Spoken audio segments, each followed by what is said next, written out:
अच्छा जी, अगला आगे है जी carbohydrates, carbon and energy from sugar and starch. The major dietary source of energy from heterotroph is complex carbohydrates. Most carbohydrates originally come from plant sources. Various polysaccharide, disaccharides, or any of the variety of the simple sugars can meet these dietary needs. वो कह रहे हैं जो carbohydrate है mostly होते हैं जो plant से हमें, प्लांट जो होते हैं, प्लांट हमारा सोर्स होता है जिसमें हमें पॉलीसेक्राइड, डाइसेक्राइड्स मिलते हैं जो कि सिंपल शुगर में कन्वर्ट करके हम अपनी डाइटरी नीड्स को पूरा करते हैं. आगे जी carbohydrate. Carbohydrate also a major carbon source of the incorporation into important organic compounds. ये carbohydrate basically बहुत ज़्यादा important part है. Many plants also supplied cellulose polysaccharides that humans and other animals cannot digest. कह रहा है कि कुछ plants होते हैं जो पॉलीसेक्राइड और सेलुलोज देते हैं वो हम एनिमल्स होते हैं वो इजीली डाइजेस्ट नहीं कर सकते. Some with the exception of the herbivores. Just herbivores को शो होगी क्योंकि हर्बीवोर्स जो होते हैं उनका तो डिपेंडेंट ही प्लांट्स पे होता है. लेकिन कुछ प्लांट्स ऐसे होते हैं, मतलब सम पीपल होते हैं वो नहीं खा सकते प्लांट्स को या प्लांट से बनी हुई कोई चीज़ को, मतलब पौधों वगैरह ये पालक शालक हो गया जो भी, क्योंकि वो उसको सही तरह डाइजेस्ट नहीं कर सकते. आगे cellulose dietary fibres. Cellulose is the sometimes called dietary fibres. It insist in the passage of the food through the alimentary canal of mammals. Cellulose may also reduce the risk of the cancer of the colon because the mutagenic compound that formed during the storage of the feces are reduces its fecal eliminate is more frequent. Cellulose का वो बता रहा है कि जो ये बहुत अहम है कैंसर के पेशेंट के लिए, जो क्योंकि ये कैंसर के रिस्क को बहुत ज़्यादा रिड्यूस कर देता है. लिपिड्स हैं highly compact energy storage nutrients हैं. नेचुरल लिपिड्स और triacylglycerol are contain in fats and oils, meat and dairy products, nuts and some fruits and vegetables वगैरह. लिपिड्स किस में होते हैं? कुछ न्यूट्रिएंट्स में, उसमें नट्स में होते हैं, फ्रूट्स में होते हैं, ऑयल्स में होते हैं, गोश्त वगैरह में होते हैं. Fats such as lipids are the most concentrated source of food energy. They produce about 9 calories of the usable energy per gram, more than twice the energy available from an equal mass of the carbohydrate protein. वो कह रहा है कि lipid जितनी हमें energy source है उसका वो कार्बोहाइड्रेट, अगर हम कंपेयर करें कार्बोहाइड्रेट प्रोटीन को, वो सबसे ज़्यादा जो लिपिड है ना वो हम एनर्जी देता है. कितनी देती है? 9 कैलोरी. ठीक है. Many heteros have an absolute dietary requirements for lipids. Sometimes for specific type, for example, many animals require unsaturated fatty acids. These fatty acids acts as a precursor of molecule for the synthesis of steroid. The most common of which is cholesterol. इसमें सबसे common होता है वो heterotrophs में cholesterol है. The steroid are also required for the synthesis of the steroid hormones and cholesterol which is incorporated into the cell membrane. Other lipids insulate the body of some vertebrates and help maintain a constant temperature. अब ये table है, ये देख लें carbohydrate, lipids और protein. इसमें सबसे ज़्यादा कैलोरी किससे मिलती है? हमें सबसे कम किससे मिलती है और एवरेज किससे मिलती है? सबसे ज़्यादा हमें ऊपर पड़ा है कि लिपिड्स में है 9.3. फिर आ जाता है जी प्रोटीन हमें देती है 4.4 और फिर जी कार्बोहाइड्रेट है वो कितनी 4.1. ये इंपॉर्टेंट है, ये आप नोट कर लें. प्रोटीन का basic the structure and the function of the cell. No doubt जो प्रोटीन है वो सबसे अहम है हमारे सेल्स के लिए. Animal source of the protein include other animals and milk.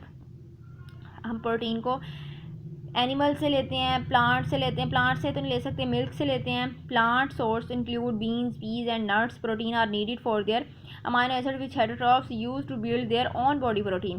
अब वो कह रहा है कि जो प्रोटीन्स होती हैं वो अमाइनो एसिड्स के साथ मिलके हमारी जो बॉडी की नीड्स होती हैं, हमारी जो ऑन बॉडी प्रोटीन्स होती हैं, ये उसमें भी काम देती हैं. ये हमने अब तक मैक्रोन्यूट्रिएंट्स जितने थे उनकी डिटेल सारी पढ़ी है. ठीक है. अब हमने आगे पढ़ना है माइक्रोन्यूट्रिएंट्स. माइक्रोन्यूट्रिएंट्स क्या होते हैं? माइक्रोन्यूट्रिएंट्स में हमने पढ़ना है कि are usually small ion organic vitamins, inorganic minerals and molecules that are used repeatedly in enzymatic reaction or as part of the certain protein. Copper coppers हो गया, ये सारे माइक्रोन्यूट्रिएंट्स हैं. Even though they are needed in a small amount, animals cannot synthesize them rapidly. They must be obtained from the diet. Micronutrients हमारी diet में मौजूद होता है और हम इसको इससे हासिल कर सकते हैं. आगे है जी मिनरल्स कौन से होते हैं? एसेंशियल मिनरल कौन से हैं? Some minerals are needed in a relatively large amount and are called essential minerals. मतलब वो मिनरल्स जो हमें ज़्यादा अमाउंट में चाहिए होते हैं वो एसेंशियल होते हैं और माइक्रो मिनरल्स भी कहते हैं इनको. मैक्रो भी कहते हैं, मैक्रो मिनरल्स भी कहते हैं, और इसे एसेंशियल मिनरल्स भी कहते हैं। For example sodium and the potassium are the vital to the functioning of every nerve and muscles in an animal body. जो होते हैं सोडियम और पोटाशियम होते हैं, ये एनिमल्स की नर्व एनिमल बॉडी के लिए बहुत ज़्यादा अहम होते हैं, क्योंकि ये फंक्शनिंग में अहम किरदार अदा करते हैं। Animal lose large quantity of these minerals specially sodium in the urine every day, क्योंकि ये हम जब यूरिन ड्यू टू यूरिन हम बहुत ज़्यादा जो सोडियम रिड्यूस कर देते हैं। अब आगे ये जो बता रहा है कि ये जो कैल्शियम होती है, ये कैल्शियम हमारी मस्कुलर एक्टिविटी के लिए बहुत ज़्यादा ज़रूरी होती है, और ये हमें बोन्स के फॉर्म एंड फंक्शन के लिए बहुत लाजमी है। ट्रेस मिनरल्स कौन से हैं? अब पहले हमने एसेंशियल मिनरल्स पढ़े हैं और आगे ट्रेस मिनरल्स। एसेंशियल मिनरल्स में क्या थे? उसमें सोडियम और फॉस्फोरस था। अब ट्रेस मिनरल्स में क्या थी? Other minerals are known as a trace mineral, trace elements और micro minerals. Animals need these in only very small amount of the various enzymatic function. ये जो होते हैं ना ट्रेस मिनरल्स, ट्रेस एलिमेंट्स के बारे में हमने पढ़ा था एफएससी में भी, तो ये बहुत स्मॉल अमाउंट में हमारी बॉडी को ज़रूरत होते हैं, लेकिन ये भी लाजमी चाहिए होते हैं हमें। अब ये हमारा नीचे टेबल है, कौन कौन से हैं जी? कैल्शियम है, क्लोरीन है, मैग्नीशियम है, पोटाशियम है, फॉस्फोरस है, सोडियम एंड सल्फर है। अब कैल्शियम क्या है जी? Component of bone and teeth, teeth के लिए हमें कैल्शियम की बहुत ज़्यादा ज़रूरत होती है। और क्लोरीन क्या है? ये जी एक्स्ट्रा सेलुलर फ्लूइड होता है, और ये बहुत ज़्यादा इंपॉर्टेंट होता है हमारे स्टमक के लिए, मतलब स्टमक में जितनी ये हाइड्रोजन क्लोराइड होता है, एसिडिटी वगैरह उसके लिए बहुत ज़्यादा ज़रूरी है। आगे क्या मैग्नीशियम है? मैग्नीशियम में क्या है जी? मैग्नीशियम में न्यूरॉन और मसल फंक्शंस हैं, और ये न्यूरॉन और मसल फंक्शन के लिए बहुत ज़्यादा ज़रूरी होता है। पोटाशियम है, ये बोन्स के लिए, ब्लड प्लाज्मा के लिए बहुत ज़्यादा ज़रूरी है।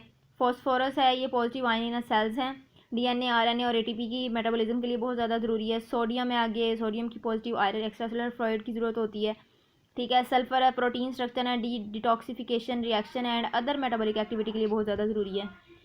ये सारी इसकी एक्टिविटीज़ हैं। ये टेबल, ये वाला ये टेबल और ये टेबल दोनों बहुत अच्छे से देखिएगा। अब आगे ये एक टेबल है कि some physiological rules of trace minerals, micro minerals in animals. अब वो कह रहे हैं कि फिजियोलॉजिकल जो इसका रोल होता है इन मिनरल्स का एनिमल्स में, वो हम बताते हैं। कोबाल्ट का, कॉपर का, फ्लोरीन का, आयोडीन का, आयरन का, मैग्नीज का, मोलिबेडियम का, सिलिनियम का और जिंक का, इन सब के फिजियोलॉजिकल रूल अब आगे बता रहे हैं। अच्छा जी, कोबाल्ट क्या है? Component of the vitamin B12 essential for red blood cell. ये बहुत इंपॉर्टेंट है, ये अक्सर पूछा जाता है, ठीक है। कॉपर, इन सब के फंक्शन आपने अच्छे से याद रखने हैं, MCQ जो लॉन्ग क्वेश्चन ये अक्सर आ जाता है। फ्लोरीन का क्या है जी? हमें बोन और टीथ के लिए बहुत ज़्यादा ज़रूरी है। आयोडीन किस लिए? थायराइड हार्मोन के लिए होता है। आयरन किस लिए होता है? आयरन हमें मायोग्लोबिन एंजाइम है, हेमोग्लोबिन, इनके कंपोनेंट्स के लिए बहुत ज़्यादा ज़रूरी है। मैग्नीशियम है, मैगनीज है, ये activity of the many enzyme for example Krebs cycle में बहुत ज़्यादा ज़रूरी है। मोलिबिडीनियम है, इसमें है ये फैट मेटाबॉलिज्म के लिए ज़रूरी है। सेलेनियम है, ये किस लिए है? जिसके 70 एंजाइम्स होते हैं जो वाउंड हीलिंग एंड फर्टिलाइजेशन, मतलब जब कोई चोट वगैरह लग जाती है तो ये वहाँ पे बहुत ज़्यादा प्रॉपर इसके फंक्शंस होते हैं। ये हो गया फिजियोलॉजिकल फंक्शंस। आगे जो वाइटामिन्स हैं, वाइटामिन्स क्या है जी? Normal metabolical activity. अब जी normal metabolic activities depend on the very small amount of the more than a dozen organic substance called the vitamins.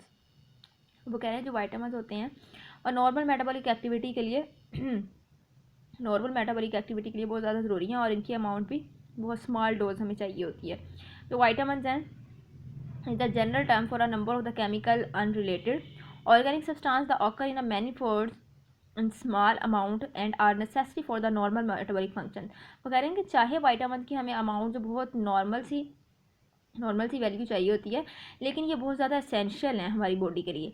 Vitamin में भी वाटर सॉल्युबल और द फैट सॉल्युबल, ये water soluble भी होते हैं, fat soluble भी हो सकते हैं।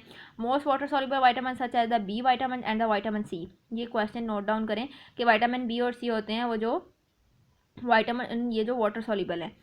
Are coenzyme needed in the metabolism. The fat soluble vitamin have various function. अब आगे इसके ये जो अलग से टेबल बता दिया है, इसमें थायामीन है, राइबोफ्लेविन है, आगे है जी ये सारा टेबल है, नियासिन है, विटामिन बी है, पैंथोनिक है, साइनोकोबल है, फ्लोट है, बायोटीन है, एस्क्रोबिक है, ये सारे जी वाटर सॉल्युबल वाइटामिन हैं। इनके आपने एक दफ़ा देख लेनी है फंक्शन और ये सोर्सेज ये कहाँ से होता है, ये टेबल आपने अच्छे से देख लेना है। ये फैट सॉल्युबल वाइटामिन है, इनका भी अलग से टेबल बना हुआ है, vitamin A, vitamin D, vitamin E और विटामिन के। ये बहुत इजी है, ये आप इजीली पढ़ के आपको पता चल जाएगा इसके फंक्शन क्या है, ये सोर्स हम कहाँ से लेते हैं, कैरेक्टरिस्टिक्स इसकी क्या है। विटामिन ए जिस तरह ये several form synthesize from carotenes stored in a liver, stable in a heat, acids and alkaline, unstable in light। और आगे नेसेसिटी कहाँ, ये किस क्यों ज़रूरी है पिगमेंटेशन के लिए, ठीक है, और नॉर्मल डेवलपमेंट के लिए बोन्स की। फिर आगे इसके सोर्सेज क्या, हम इसे फ़िश से लेते हैं, एग से लेते हैं, वेजिटेबल से। ये सारे बड़े इजी हैं, ये आप एक दफ़ा देख लेना। आज का ये टॉपिक हमारा यहीं पे ख़त्म होता है, हम नेक्स्ट स्टार्ट करेंगे डाइजेशन, ठीक है।